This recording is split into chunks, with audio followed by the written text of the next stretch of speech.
Hello, my name is Ekaterina Zhukova and I'm a CIS student in class CIS 3367. My topic today is how our lifestyle affects our weight. So my assumption was that if we are less active, we have more chances to get overweight or obese.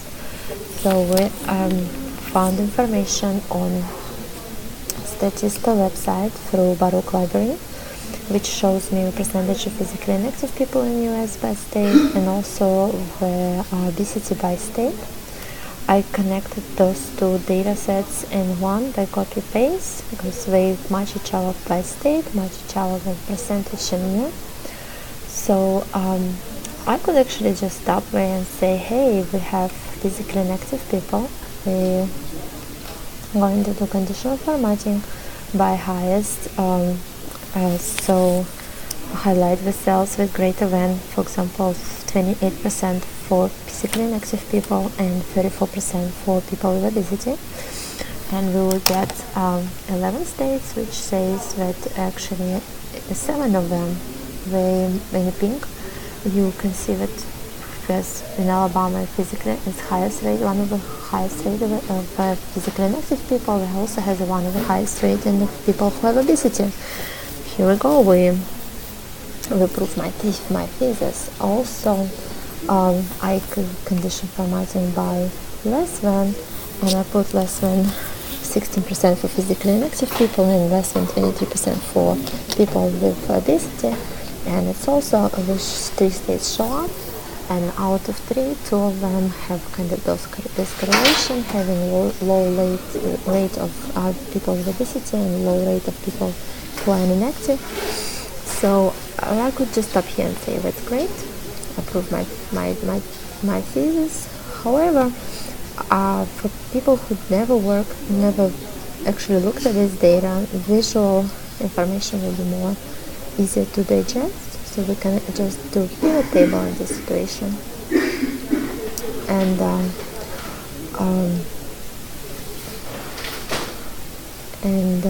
we just take in data, which we need, and then we really have to do that. Just click on it, and we will do insert pivot table. It's automatically select data for us, and a new worksheet. Here I just basically select it all, which looks almost the same, and we insert some graphs.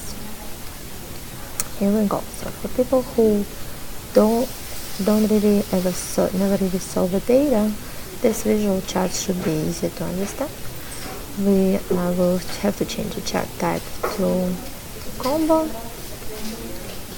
So it's gonna show us like basically perfect information so where we can see, hey, it's now we can see the spike in people with obesity actually follows with people who have low physical inactivity, but it still be 50 states, which is not really clear. So I just took it to separate list and created slices for it. So you click on a graph, put insert slicer, and you choose by state. So I already did it. And earlier on, kind of with our little preparation, we could see that Alabama, Arkansas, and Kentucky, Louisiana had the highest correlation. So we just can actually just to choose those websites. So Alabama, Colorado, District of Columbia, I will choose it too. Louisiana, Kentucky, Louisiana. Let's just take those states.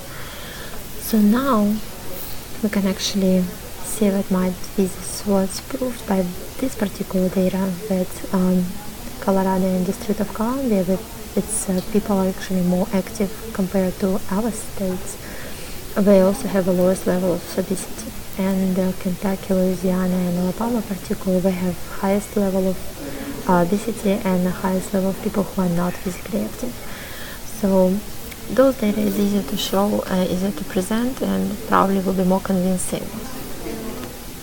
However, I also had another thesis which say how is our ethnicity, like just to find the answer to the question of how is ethnicity can affect our weight.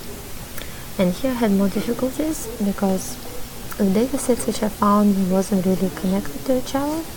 So, for example, I started asking questions like, okay, based on discrimination or based on different like what types of job people get, how is it can actually affect their choices in food, and how it's like, because we can afford and cannot afford like better quality food, and also how is it how is our second set of data, how it's actually maybe like just cultural habits of people, different ethnical groups affect their weight. So it was maybe two very different data sets to compare, and such a broad question.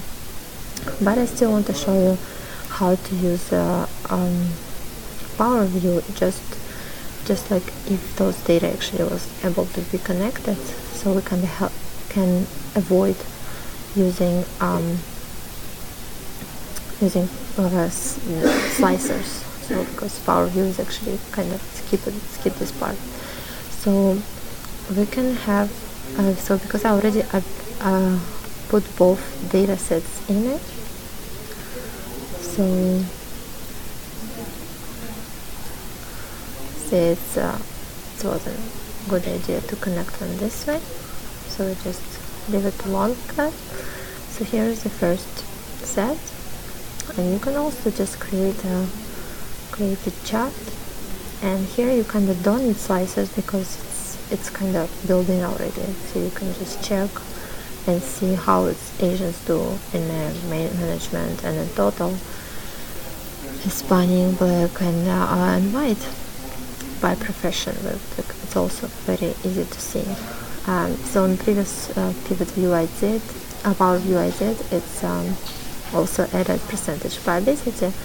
So in the perfect world we're supposed to be correlated. However, we're not in my slices because our relationship wasn't really established well. So I tried to build it, didn't really work.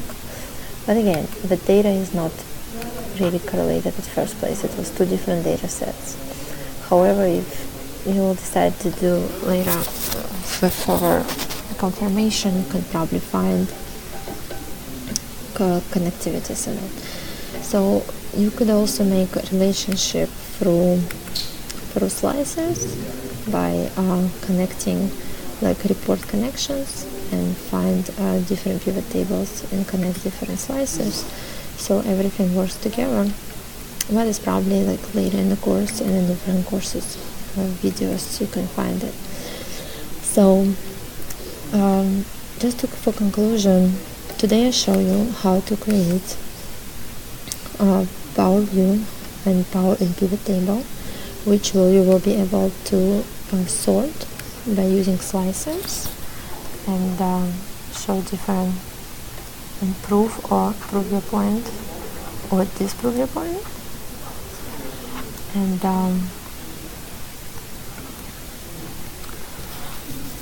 in the future, just if you nail it, basically you can if you have enough great data sets which will connect to each other, you can use the Power View to kind of make your presentation look even more neat and organized and easy to understand. Thank you so much for your time.